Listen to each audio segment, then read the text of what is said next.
In today's episode, I'm joined by parenting coach Caroline Rowett to talk about one of the biggest challenges parents face, staying calm when they're triggered. What's your advice as parents, how we can stay regulated to be able to help our children with their behaviour? Give yourself a bit of a toolbox.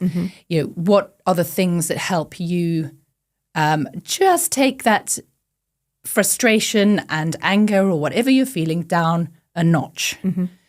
And that might be taking a big, deep breath. It might be just looking out the window and watching the leaves for a moment.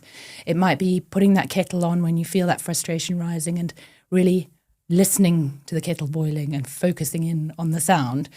So those kind of things can be your go-to tools. And I think parents probably, when they stop and think about it for a moment, they will know what they have in their toolbox, because there's lots of moments in life, you know, when you're cut off in the traffic, you can't ram the car in front of you.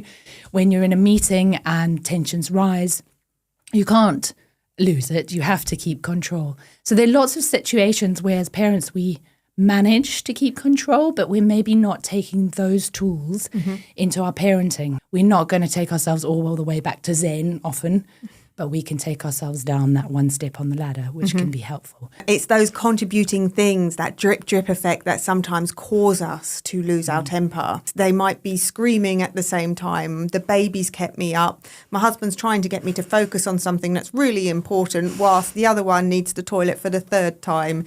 And the third one is upset that, you know, his biscuit broke. And in the moment, it's really hard to stay calm and think about what matters, because you just feel like snapping, because there's just too much going on and too much overstimulation. Self-care goes a hugely long way. And as I said, you know, giving yourself the grace to know that you're not always going to hit those pause buttons. You are going to be overstimulated sometimes, as you say. And it's okay to look after yourself. Things like, you know, well done, good job are okay.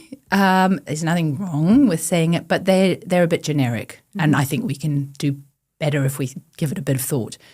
So I think descriptive praise is really noticing what they've done and commenting on that. So instead of good job, you can say, oh, you were trying really hard to colour within the lines and you've done that brilliantly.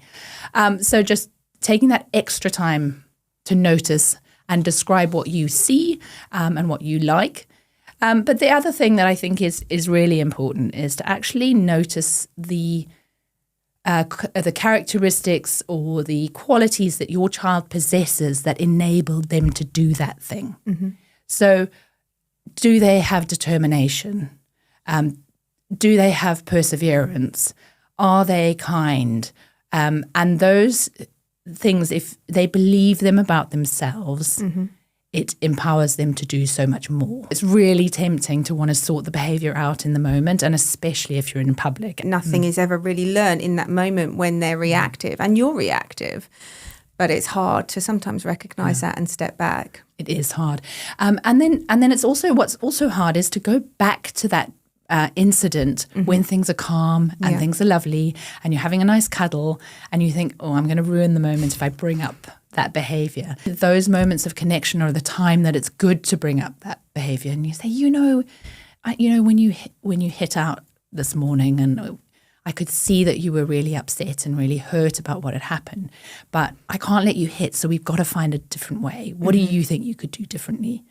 And kids can often find their own solutions when they're feeling calm and they're feeling connected with you. I think that's also worth keeping in mind. They don't want to behave badly. That feeling of getting it wrong a lot of the time can really erode self-esteem. So I think as parents, we have to be very careful about criticism and correction, because too much of it really does erode self-esteem. There they are, jumping on the sofa, right?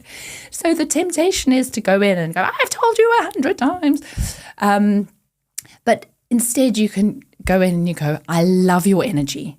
It is just brilliant. Jump on the floor and let's dance around and get rid of some of that energy, because you've got bundles of it. So you're appreciating and you're noticing what's good and brilliant about them, and you're redirecting the behavior at the same time.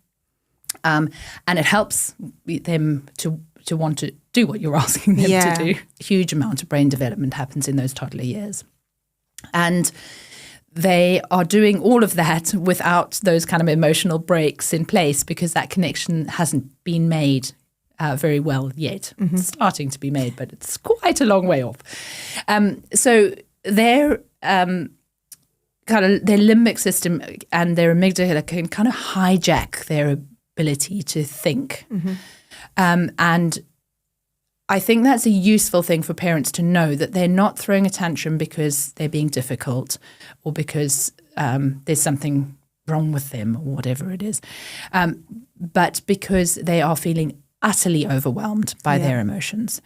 And it's not a comfortable place for them to be. And I think that's quite a useful thing for parents to understand. It's very uncomfortable for us as parents, but it's even more uncomfortable for the toddler that is so overwhelmed by their emotions. When I'm feeling mad, I take a breath. And so that kind of thing, you can make up your own song. I mean, it doesn't need to be anyone else's.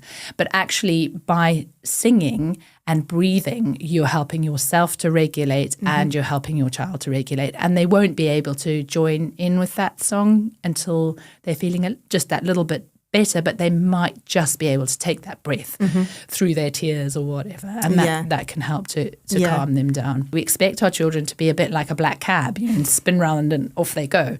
But actually, it's more like a tractor on a B road when there's cars backed up and, they've got to maneuver. Yeah. So those transitions take time and often just asking and waiting can give them the message that you're not going anywhere.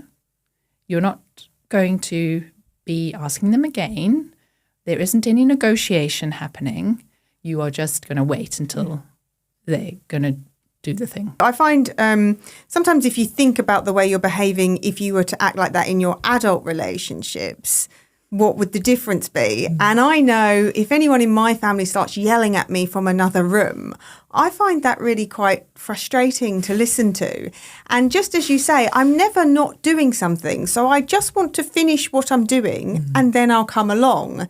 And I find we often have that mutual respect more in an adult relationship if we were talking to our partner like that. But with our children, we do kind of expect to be able to holler from the other room and them to instantly appear.